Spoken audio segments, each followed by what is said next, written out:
Salam sehat sejahtera. Jumpa lagi di channel Mata Ketiga.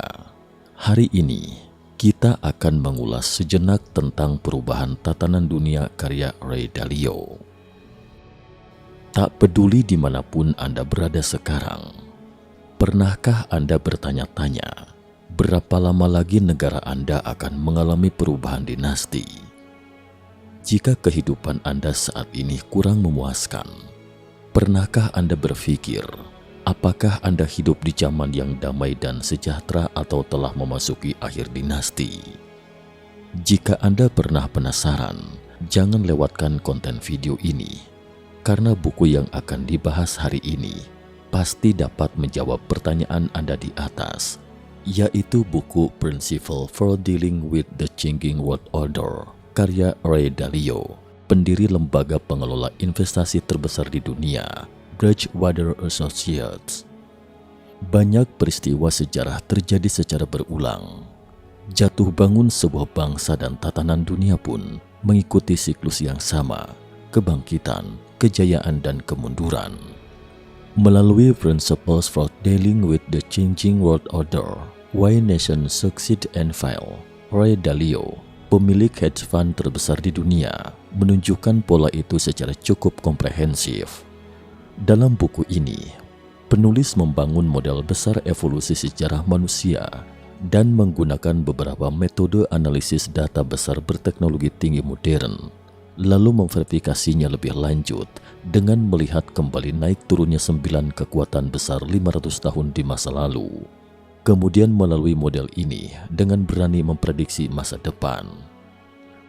Lantas, apakah hari-hari baik kita masih di belakang? Apakah pudarnya barat dan bangkitnya timur atas perubahan besar yang belum terjadi dalam 1 abad ini akan terwujud? Berikut mari kita telusuri cerita hari ini. Siklus besar.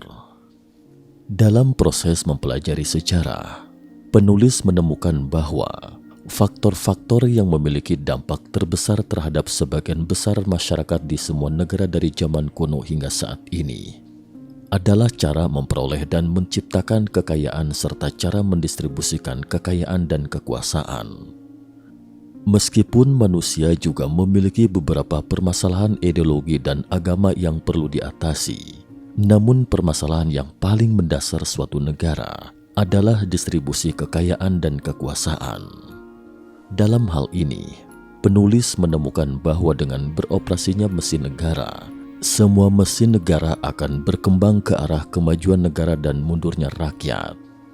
Sebagian besar kekayaan dan kekuasaan terkonsentrasi pada kepentingan-kepentingan kecil, membuat negara memperluas cakupannya secara ekstrim dan masyarakat sipil menderita, hingga akhirnya memicu konflik yang berujung pada penggulingan tatanan lama dan dimulainya siklus baru dengan pembentukan tatanan baru. Penulis menemukan bahwa seperti halnya makhluk hidup yang memiliki siklus lahir, tua, sakit, dan mati, evolusi sejarah manusia juga memiliki siklus yang pasti. Semua kerajaan dan dinasti akan mengalami pasang surut dalam siklus ini, dan siklus yang tipikal ini juga memiliki tanda yang jelas yang silih berganti di antara 2 tahap berikut ini. Pertama adalah tahap perdamaian dan kemakmuran, yang kedua adalah tahap depresi, revolusi, dan perang. Biasanya dalam keadaan ini, tahap perdamaian dan kemakmuran berlangsung lebih lama dibandingkan tahap perang revolusioner. Perbandingan keduanya sekitar 5:1. Artinya jika perang dan revolusi berlangsung selama 20 tahun, maka masa-masa damai mungkin akan berlangsung 100 tahun. Analisis data besar menunjukkan bahwa imperium atau kekaisaran utama biasanya akan bertahan sekitar 250 tahun dengan margin kesalahan sekitar 150 tahun. Sedangkan utang ekonomi dan siklus politik dalam suatu kekaisaran biasanya berlangsung selama 50 hingga 100 tahun.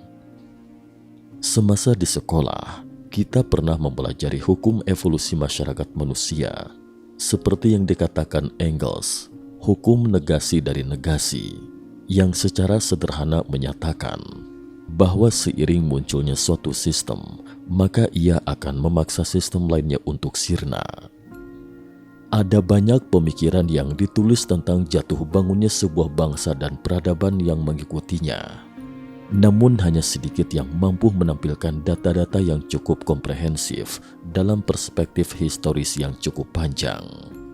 Salah satunya adalah karya ekonom Daron Acemoglu dan James E. Robinson.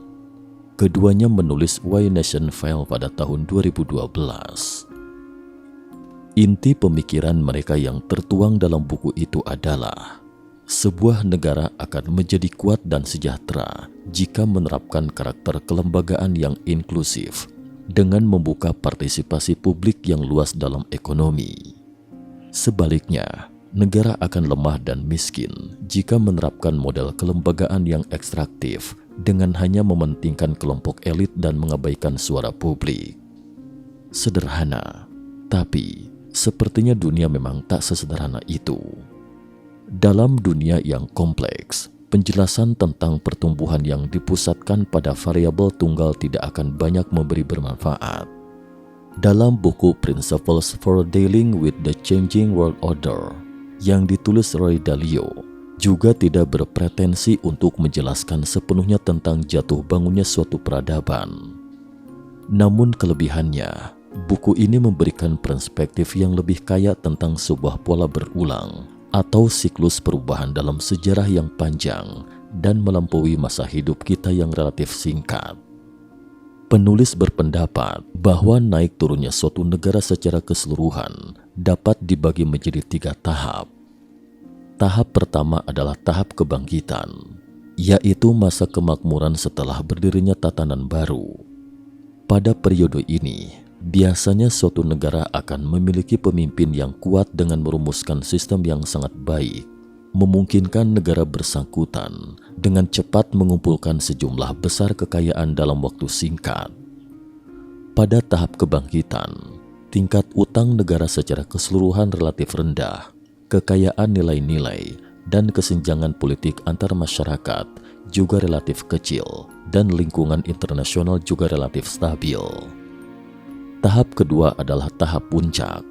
Setelah mencapai tahap puncak, negara akan menjadi negara dengan kondisi utang yang tinggi dan kesenjangan kekayaan, nilai-nilai, dan hak politik antar masyarakat juga akan semakin lebar.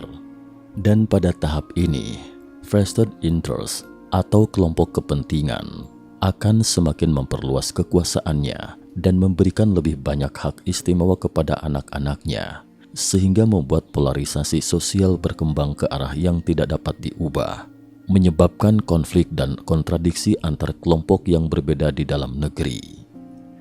Pada saat yang sama, ekspansi negara yang berlebihan akan menyebabkan negara tersebut menghadapi lawan di kancah internasional yang akan memicu konflik antar negara, sehingga negara terkait akan mulai terjerumus ke dalam permasalahan internal dan eksternal. Kualitas pendidikan dan infrastruktur mulai menurun secara signifikan, sementara biaya pertahanan negara berangsur-angsur meningkat. Akibatnya biaya yang harus ditanggung jauh lebih besar dibandingkan manfaatnya, sehingga tidak menguntungkan dalam pertahanan nasional. Pada saat demikian, negara akan memasuki tahap ketiga, yaitu tahap penurunan yang membuat utang negara menjadi sangat tinggi. Perekonomian akan mulai mengalami penurunan yang nyata. Konflik antar berbagai kelas sosial juga akan semakin meningkat. Ekstremisme politik akan meningkat, dan sentimen anti-kapitalis akan mulai muncul di kalangan masyarakat. Masyarakat akan mulai menyalahkan kapitalisme dan kaum elit atas berbagai masalah, membuat orang-orang kaya menjadi panik dan mulai memindahkan kekayaannya ke tempat yang lebih aman. Namun negara akan memberlakukan langkah-langkah untuk melarang aliran dana keluar, sehingga membuat para kaum berada yang ingin melarikan diri semakin merasa panik. Situasi yang tidak stabil ini akan menyebabkan penurunan produktivitas lebih lanjut. Perekonomian yang semakin menyusut membuat masyarakat berjuang bagaimana mengalokasikan sumber daya yang semakin berkurang. Pada saat demikian, biasanya akan muncul sesosok pemimpin yang kuat, mencoba menggunakan populisme untuk mengendalikan kekacauan dan memulihkan ketertiban. Namun seiring dengan meningkatnya kontradiksi sosial yang tidak dapat didamaikan, perang revolusioner pada akhirnya akan pecah. Bagi suatu negara pada tahap penurunan ini, ketika kreditor mata uang cadangan dan utangnya kehilangan kepercayaan terhadap mereka dan mulai menjual mata uang dalam jumlah besar, hal ini akan menandakan berakhirnya siklus besar ini. Sekarang, Anda seharusnya sudah paham di tahap mana negara Anda berada dan dapat memperkirakan secara kasar berapa lama lagi yang tersisa menuju akhir siklus besar tersebut. Namun penulis juga mengatakan dalam bukunya bahwa tidak semua negara akan berakhir seperti ini. Jika suatu negara dapat mempertahankan produktivitas selama masa kemakmuran, menjaga pendapatan lebih tinggi daripada pengeluaran, dapat membuat sistem negara memberikan manfaat bagi sebagian besar masyarakat, dan membangun hubungan yang saling menguntungkan dengan para pesaing utamanya, maka mungkin bisa bertahan lebih lama. Faktanya, banyak negara yang sukses dalam sejarah umat manusia bertahan selama ratusan tahun, dan Amerika Serikat mungkin telah berjaya selama 247 tahun dan merupakan salah satu negara yang paling lama bertahan dalam puncak kejayaan di dunia. Kita telah berbicara tentang siklus besar naik turunnya suatu negara dan juga memperkenalkan manifestasi spesifik dari 3 tahap siklus besar naik turunnya suatu negara. Dalam bukunya, penulis mengutip banyak contoh negara untuk memverifikasi siklus besar ini. Jadi kami tidak perlu menjelaskannya secara detail satu persatu di sini. Penulis juga terutama memusatkan penelitiannya terhadap Tiongkok dalam bukunya, yang akan kita ulas sejenak tentang penelitian penulis mengenai Tiongkok dan prediksinya mengenai hubungan Tiongkok-AS. Bagan ini merupakan status pembandingan masing-masing negara besar yang digambarkan oleh penulis berdasarkan 8 indikator. Adapun 8 indikator tersebut adalah pendidikan, persaingan, inovasi teknologi, perdagangan, output ekonomi, militer, status pusat keuangan, status cadangan moneter, dan grafik ini menunjukkan perubahan kekuatan Tiongkok dalam 8 indikator dari tahun 1800 hingga saat ini. Kedua grafik tersebut menunjukkan bahwa Tiongkok telah mengalami peningkatan pesat setelah siklus penurunan yang panjang dalam 200 tahun terakhir. Kita dapat melihat dengan jelas bahwa 8 indikator kekuatan Tiongkok ini dengan cepat turun ke titik terendah antara tahun 1940 dan 1950. Jadi, jelas bahwa ini adalah akhir dari siklus besar yang terakhir. Kemudian kita melihat bahwa berbagai indikator mulai naik secara perlahan setelah tahun 1950, kemudian mulai meningkat pesat sekitar tahun 1980. Hal ini sepenuhnya sesuai dengan tahap kebangkitan dalam siklus besar seperti yang disebutkan penulis di atas. Dan memang muncul sesosok pemimpin yang kuat, Deng Xiaoping, yang merancang sistem luar biasa yang memungkinkan negara di bawah pimpinannya dengan cepat mengumpulkan kekayaan dalam jumlah besar dalam waktu singkat, yaitu reformasi dan keterbukaan.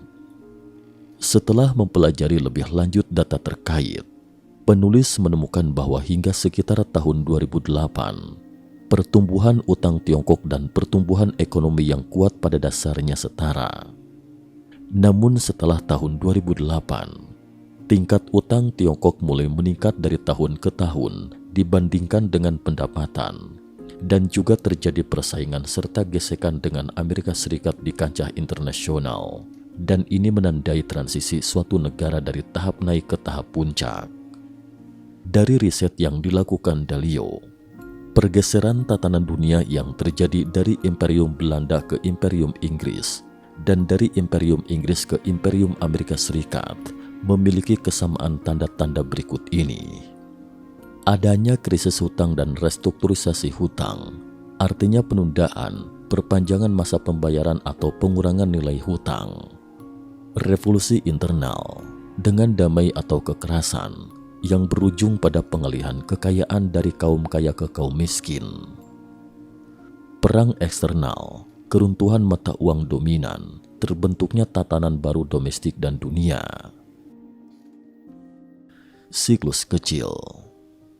Selain siklus besar yang terjadi pada sebuah imperium atau peradaban besar, ada juga siklus internal atau siklus kecil yang terjadi pada tingkat negara atau bangsa.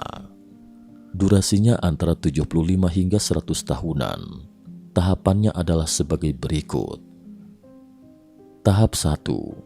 Terjadi ketika sebuah tatanan baru dimulai dan pemimpin baru mengkonsolidasikan kekuatannya yang kemudian mengarah pada.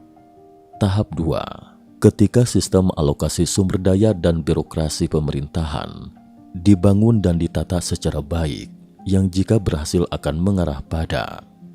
Tahap 3. Ketika perdamaian dan kesejahteraan tercapai, yang selanjutnya mengarah pada. Tahap 4. Ketika terjadi pengeluaran yang berlebihan dan hutang dan melebarnya kesenjangan ekonomi dan politik, yang lantas mengarah pada. Tahap 5. Ketika terjadi situasi finansial yang buruk dan konflik yang meningkat, yang mengarah pada. Tahap 6. Ketika terjadi perang sipil revolusi, yang kembali berujung pada siklus berikutnya. Keenam tahapan ini terjadi di semua bangsa atau negara. Gambar berikut ini menunjukkan bagaimana selama ratusan tahun siklus internal ini pun terjadi di Tiongkok sejak dinasti Tang. Namun pada saat ini, negara Tiongkok modern atau Republik Rakyat Tiongkok justru sedang berada di masa keemasannya dan dengan skalanya yang besar, juga menjadi penantang terkuat untuk menggantikan Amerika Serikat sebagai pemimpin imperium baru. Masa depan. Terakhir, mari kita lihat prediksi penulis mengenai hubungan Tiongkok-AS. Menurut Ray Dalio, bahwa Amerika Serikat akan semakin terpuruk di masa depan, sementara Tiongkok akan bangkit dan melampaui Amerika Serikat, mengalami perubahan besar yang belum pernah terjadi sebelumnya dalam seabad terakhir, dengan kebangkitan timur dan penurunan barat. Jadi, mengapa Dalio meramalkan kebangkitan timur dan penurunan barat? Berikut tim kami telah meringkasnya berdasarkan buku Ray Dalio. Salah satunya, Amerika Serikat sudah eksis selama hampir 250 tahun, sedangkan Tiongkok baru berusia kurang dari 100 tahun. Kedua, menurut Dalio, bahwa aliran pengumpulan data per kapita dan sumber daya yang diinvestasikan di bidang teknis Tiongkok jauh lebih besar dibandingkan Amerika Serikat, sehingga Tiongkok dapat meningkatkan kualitas teknologi dan pengambilan keputusan lebih cepat daripada Amerika Serikat karena data besar, kecerdasan buatan yang besar, dan komputer besar sama dengan keunggulan dalam pengambilan keputusan. Ketiga, Dalio mengatakan bahwa dalam beberapa tahun terakhir, pengaruh Tiongkok terhadap negara-negara lain secara bertahap semakin luas, sementara pengaruh Amerika Serikat terhadap negara-negara lain semakin melemah. Keempat, bahwa terdapat risiko politik yang sangat besar di Amerika Serikat karena ada dua partai di Amerika yang bersaing untuk mendapatkan kendali atas pemerintahan, yang pasti akan mengakibatkan pergantian pemimpin dan perubahan kebijakan. Namun setelah membicarakan hal ini, penulis membuat daftar beberapa elemen yang menurutnya harus dimiliki oleh sebuah negara besar yang menurut kami sangat menarik. Jadi, menurut penulis, kepemimpinan yang cukup kuat dan cakap, pendidikan yang kuat, etika profesional yang kuat, pemberantasan korupsi, menjunjung tinggi aturan, seperti misalnya supremasi hukum, masyarakat yang mampu bersatu dan bekerja sama secara harmonis, sistem alokasi sumber daya yang baik, terbuka menerima ide-ide terbaik dari seluruh dunia, daya saing global yang lebih kuat di pasar, pertumbuhan pendapatan yang kuat, lebih banyak investasi dalam peningkatan infrastruktur, pendidikan dan penelitian ilmiah, meningkatkan produktivitas, teknologi baru, pangsa perdagangan dunia yang signifikan, militer yang kuat, mata uang kuat yang banyak digunakan, pasar saham, dan pasar kredit setidaknya merupakan salah satu pusat keuangan utama dunia. pelajaran untuk kita dan catatan penutup. Riset dan pemikiran Ray Dalio yang tertuang dalam buku ini, meskipun tidak selalu berhasil disampaikan secara runut, namun jelas mampu memperkaya perspektif kita dalam memandang jatuh bangunnya negara dan peradaban. Korelasi siklus hutang dengan siklus besar dan siklus kecil harus menjadi pelajaran penting bagi para pengambil keputusan dalam segala zaman untuk selalu bersikap bijaksana. Bagi pembaca yang mungkin masih bingung dengan ketidakpastian global atau krisis global yang sedang terjadi saat ini, buku ini bisa memberikan penerangan pemahaman terhadap dinamika yang sedang terjadi secara garis besar. Sebaiknya, perlu diperkaya dengan perspektif lain yang tentu akan senantiasa bermunculan dan membawa kebaruan. Pelajaran lain bisa kita ambil dengan meminjam indikator-indikator penting dalam fase kebangkitan, siklus besar, sebuah peradaban untuk dijadikan fokus dalam pembangunan jangka menengah dan panjang. Jika ingin membangun kekuatan, kita bisa juga menggunakan 8 ukuran kunci kekuatan negara yang terdiri dari perdagangan, keluaran ekonomi, pendidikan, inovasi dan teknologi, biaya yang kompetitif, kekuatan militer, pasar dan pusat keuangan serta kekuatan mata uang.